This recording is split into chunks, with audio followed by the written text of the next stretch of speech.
Le 29 octobre dernier sur le plateau C'est Médiatique, Jean-Jacques Bourdin a sorti la sulfateuse pour dire tout le mal qu'il pensait de BFM TV depuis l'arrivée de Marc-Olivier Fogiel, l'actuel directeur général de la célèbre chaîne d'information en continu.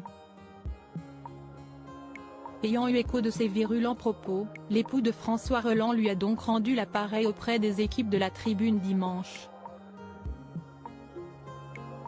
Et ça fait très mal. La guerre est déclarée. Plus d'1 an après son éviction de BFM TV, Jean-Jacques Bourdin qui a fait l'objet de 2 plaintes pour agression sexuelle, dont Bourdin ne parle pas, ne décolère pas. Ne mâchant pas ses mots lorsqu'il évoque le média dans lequel il s'illustrait depuis 2001, l'époux d'Anne Niva a plusieurs fois pris en grippe son ancien patron Marc-Olivier Fogiel. Sur le plateau de C'est Médiatique fin octobre, le journaliste qui est aujourd'hui sur Sud Radio n'y est pas allé de main morte pour critiquer certaines de ses décisions, taclant dans la foulée la récente arrivée de Laurent Ruquier. Je reviendrai à ce que t'est BFM au départ, si c'est-à-dire une vraie chaîne d'infos. Ce à quoi Mélanie Taravant lui a répliqué, mais si est une toujours vraie chaîne d'infos. Une franche réponse qui a eu le mérite d'interloquer Jean-Jacques Bourdin qui ne reviendrait dans le groupe pour rien au monde, mais non. Ruquier, si est une vraie chaîne d'infos? Ça ne marche pas. Dans la foulée, il a aussi affirmé, je ne pouvais plus travailler avec Marc-Olivier Fogiel. J'ai toujours été très indépendant dans ma façon de travailler. Personne n'est jamais venu s'insérer dans mon travail. Et je n'ai jamais accepté cela. Quelle que soit la radio, la télévision. Altis Media réplique avec un communiqué au lendemain de son passage. Altis Media avait violemment répliqué en précisant dans un communiqué avoir décidé de cesser toute collaboration en 2022 avec lui à la suite d'une enquête interne approfondie.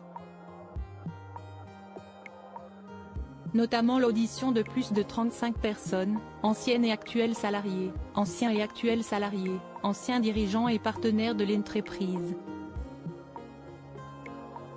Tout en soulignant que les dénigrements successifs de M. Jean-Jacques Bourdin envers Altis Media, BFM TV, RMC, ses salariés et dirigeants, feront l'objet des poursuites judiciaires adaptées. Ces sorties chocs ont ainsi motivé le directeur général de BFM TV à répliquer à son tour dans les colonnes de la Tribune dimanche. Il réécrit totalement l'histoire. La réalité est moins glorieuse pour lui, a répliqué l'époux de François Rolland.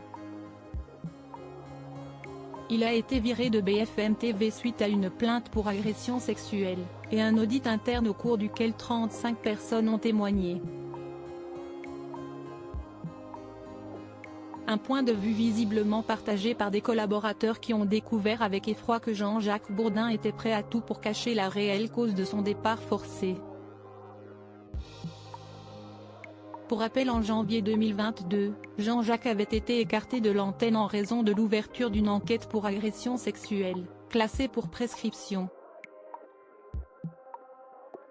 La première plainte déposée à l'encontre de Jean-Jacques Bourdin a été celle de Fanny Agostini, ex-présentatrice météo sur BFM TV. Les faits se seraient déroulés en Corse en 2013. Quant à la seconde plainte, elle a été orchestrée par une autre femme pour des faits d'agression sexuelle, harcèlement et exhibition sexuelle survenus il y a plus de 30 ans. De son côté, l'heureux papa de 3 enfants a toujours fermement contesté les dires de ses accusatrices. Le groupe Altis Media, propriétaire de BFM TV, a décidé de l'attaquer en justice à la suite de ses déclarations, car il avait signé en partant une clause de non-dénigrement, en contrepartie d'une somme d'argent. Il est libre de dire ce qu'il pense.